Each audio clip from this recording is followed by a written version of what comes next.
Good morning मेरे प्यारे students. स्वागत है आप सभी का हमारे YouTube channel you are civil engineer पे।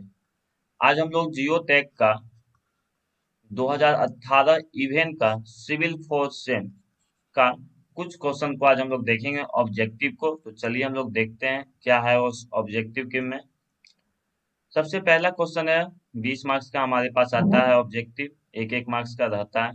सबसे पहला क्वेश्चन देखो, कह रहा है कि केमिकल वेदरिंग।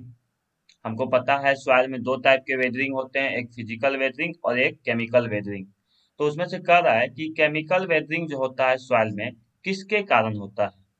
ठीक है, तो केमिकल वेदरिंग जो होता है, सबसे पहले इसका हम डिफिनेशन को समझते हैं पहले कि केमिकल वेदरिंग क्या होता है, तब हम लोग इसका आंसर देंगे। ठीक है, तो केमिकल वेदरिंग में हमारा क्या होता है, केमिकल प्रोसेस के द्वारा।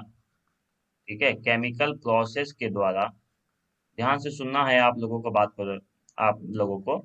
केमिकल प्रोसेस के द्वारा कौन कौन से प्रोसेस होते हैं, तो होता है एसिडिफिकेशन। ध्यान से सुनना, इसी में हमारा आंसर रहेगा। एसिडिफिकेशन हो गया। दूसरा डिसोल्यूशन। तीसरा अगर हम लोग बात करेंगे ऑक्सीडेशन। ठीक है, हाइड्रेशन। तो इन सभी प्रोसेस के द्वारा हमारा क्या होता है, एक सॉइल का फॉर्मेशन होता है। ठीक है, अगर हम लोगों को बात किया जाए तो अगर केमिकल वेदरिंग का, तो अगर इसके बारे में कहा जाता है, केमिकल वेदरिंग जो होता है, ये रेन वाटर जब रिएक्ट करता है मिनरल ग्रेन्स के कारण रॉक के, ध्यान से सुनो बात को, केमिकल वेदरिंग का एग्जांपल अगर मैं देना चाहूँ कि एक्चुअली में कैसे होता है, तो ये हमारा क्या है, एक रॉक है। ठीक है, ये हमारा क्या हो गया, एक रॉक है। इस रॉक पे मान के चलो बारिश हुआ, रेन वाटर हुआ, या कोई भी पानी आके इस पे आया, इसके सरफेस पे। जैसे ही इसके सरफेस पे पानी आएगा, तो ये रिएक्ट करेगा किसका, रॉक्स के मिनरल पे। रॉक्स के जो मिनरल होंगे उस पे वो रिएक्ट करेगा। और ये जो पानी आया, ये जो पानी आया, अगर ये ज्यादा एसिडिफिकेशन टाइप में था, मतलब एसिड की मात्रा इसमें ज्यादा रहा, तब ये और ज्यादा होता है रिएक्शन हमारा। ठीक है, उसके बाद न्यू न्यू मिनरल्स फॉर्म होते हैं, new new clay, new new soil form होंगे हमारा। तो अगर हमको इसका आंसर मांगा जाए कि केमिकल वेजिंग ओवरऑल किसके किससे होते हैं, तो वहां पर आपका ऑक्सीडेशन भी होता है, कार्बोनेशन भी होता है, हाइड्रेशन भी होता है। तो इसका फाइनल आंसर जो जाएगा आपका, वो ऑल ऑफ द एबव जाने वाला है। ध्यान से सुनो बात को, केमिकल वेदिंग का मैं बहुत ही अच्छा एग्जांपल दिया हूँ कि अगर कोई हमारे पास रॉक है, उस रॉक पे अगर रेन वाटर आया, रेन वाटर आएगा, पहला ध्यान से सुनो, रॉक है हमारे पास, दूसरा क्या है, रेन वाटर है। ठीक है, ये रेन वाटर कहाँ जाएगा, रॉक पे जाएगा। रॉक पे जाएगा, रॉक के अंदर बहुत सारे मिनरल्स होते हैं, और रेन वाटर जो होगा, अगर एसिडिफिकेशन होगा तो ज्यादा रिएक्शन होगा। तो रेन वाटर और रॉक्स के मिनरल के बीच रिएक्शन होते होते हमारा क्या होता है, सॉइल का फॉर्मेशन होता है। उस रिएक्शन के बीच में केमिकल प्रोसेस होता है। कौन कौन से केमिकल प्रोसेस होते हैं, तो acidification, dissolution, oxidation, carbonation, hydration, सारा प्रोसेस होता है हमारा। ठीक है, तो इसका आंसर जाएगा ऑल ऑफ द एबव। ठीक है, यहाँ तक। चलो दूसरा हम लोग क्वेश्चन पढ़ते हैं।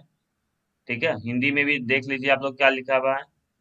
ठीक है, दूसरा हम लोग क्वेश्चन पढ़ते हैं, loess is a silty clay formed by the action of. Loess soil के बारे में हम लोगों को यहाँ पर बात किया जा रहा है। तो देखो, सबसे पहले हम लोग समझते हैं लोइसिस सॉइल होता क्या है। ठीक है, लोइसिस सॉइल क्या होता है, कैसे ये फॉर्म होता है। ठीक है, तो लोइसिस जो हमारा सॉइल होता है, ये is a type of aeolian soil. Aeolian soil क्यों बोला गया इसको, क्योंकि एओलियन सॉइल क्या होता है, ये कैसे फॉर्म होता है, due to transport of wind. ध्यान से सुनना बात को, due to transport of wind या बाय विंड। ठीक है, ऑफ नहीं होगा, बाय विंड।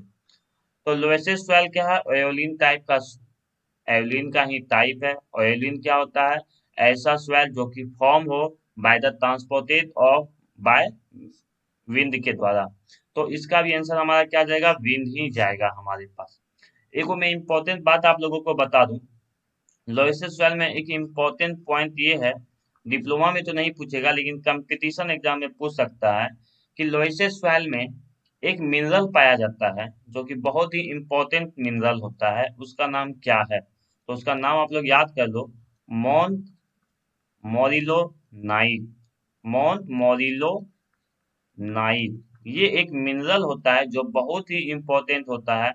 जो बच्चे मेरे लेक्चर शुरू से देखे होंगे उनको पता होगा इस मिनरल का क्या काम होता है। तो लोएसिस सॉइल में हम लोग कुछ और एग्जांपल आपको देना चाहते हैं कि ये क्या है, टाइप ऑफ एओलिन सॉइल है, पहला पॉइंट। दूसरा, इसमें कैसा वेदरिंग होता है? तो फिजिकल वेदरिंग होता है। ठीक है, कुछ कुछ पॉइंट आपको याद भी करते चलने हैं। दूसरा अगर इंपॉर्टेंट पॉइंट बोला जाए तो ये किस टाइप के सॉइल है, रेसिडुअल सॉइल है या ट्रांसपोर्टेड सॉइल है? तो ये ट्रांसपोर्टेड सॉइल है। तो कुछ इंपॉर्टेंट पॉइंट आपको साइड से भी याद करते हुए जाना चाहिए। ठीक है, बात को समझने में। चलो, तो हम लोग यहाँ समझ गए कि लोएसिस सॉइल कैसे फॉर्म होता है, तो हवा के द्वारा। नेक्स्ट क्वेश्चन है हमारे पास,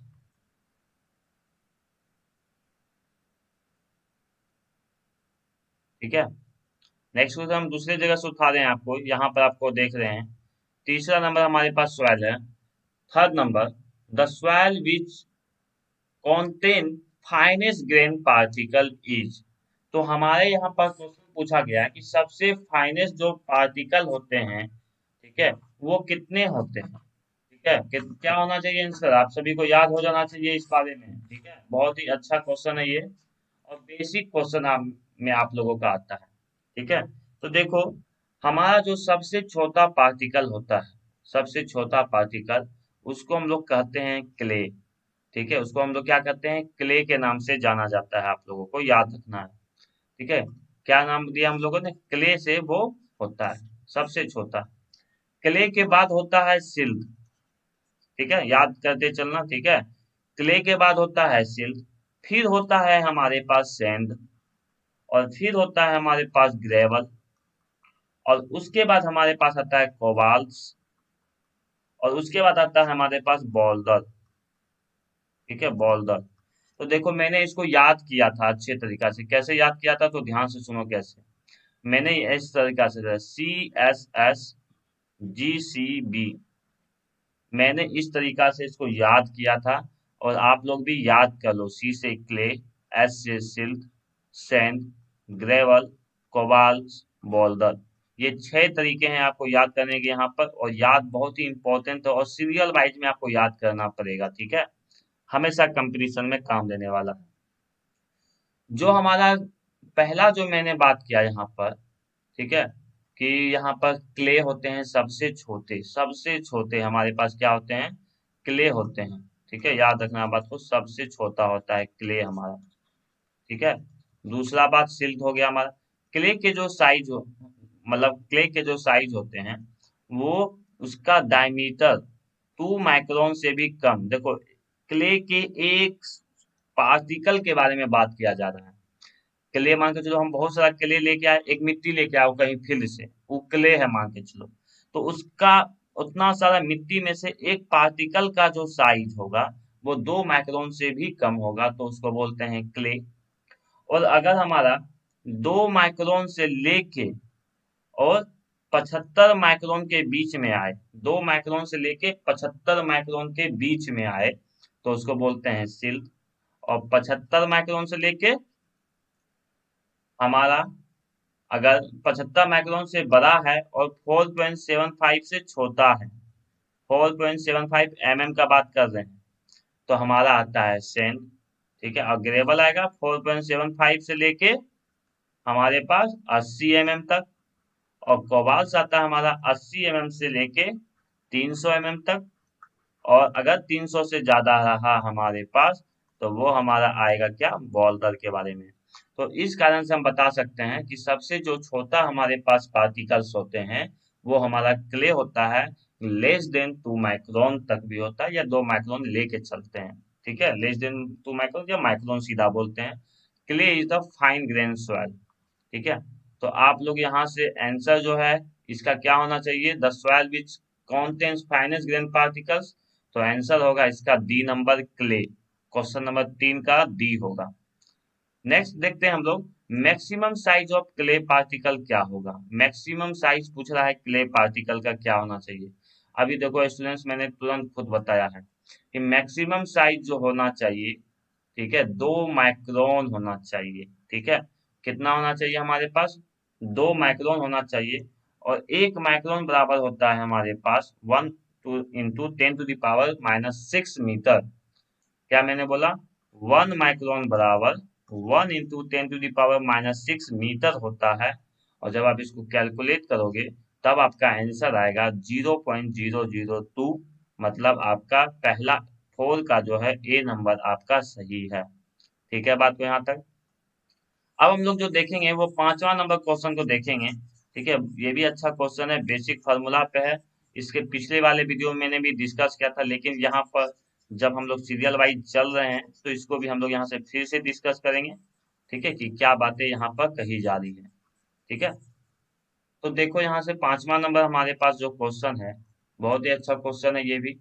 the ratio of volume of void, तो क्या बोला है? Volume of void. ठीक है, रेशियो पूछ रहा है volume of void to the volume of soil solid.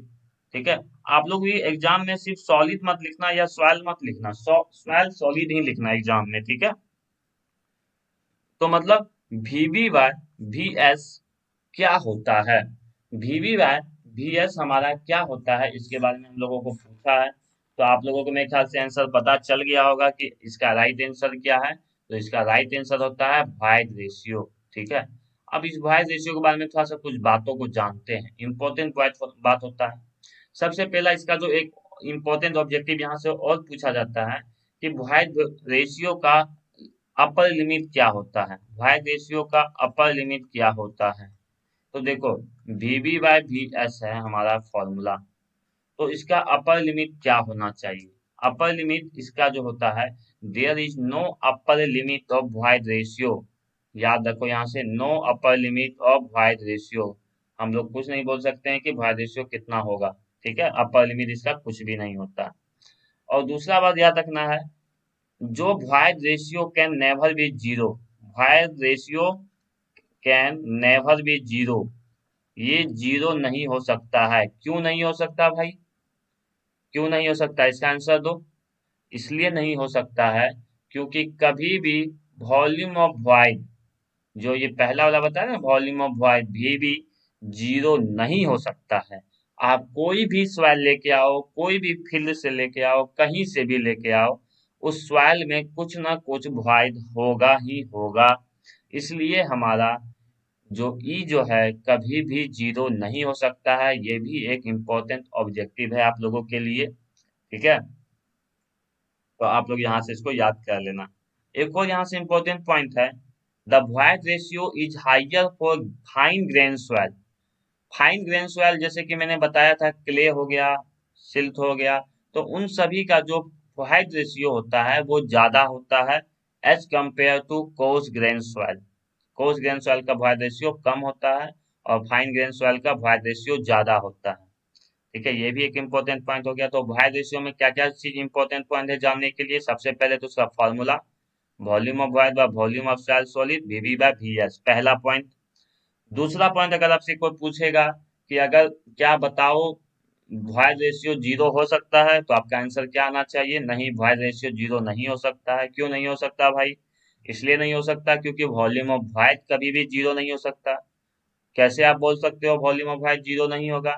आप किसी भी फील्ड से लेके आओ, उसमें कुछ ना कुछ वॉइड होगा ही। ये दूसरा बात। तीसरा बात यहाँ से आपको ध्यान रखना है कि कोई भी अपर लिमिट नहीं होता है वॉइड रेशियो का, और वॉइड रेशियो हमेशा जीरो से बड़ा ही होगा।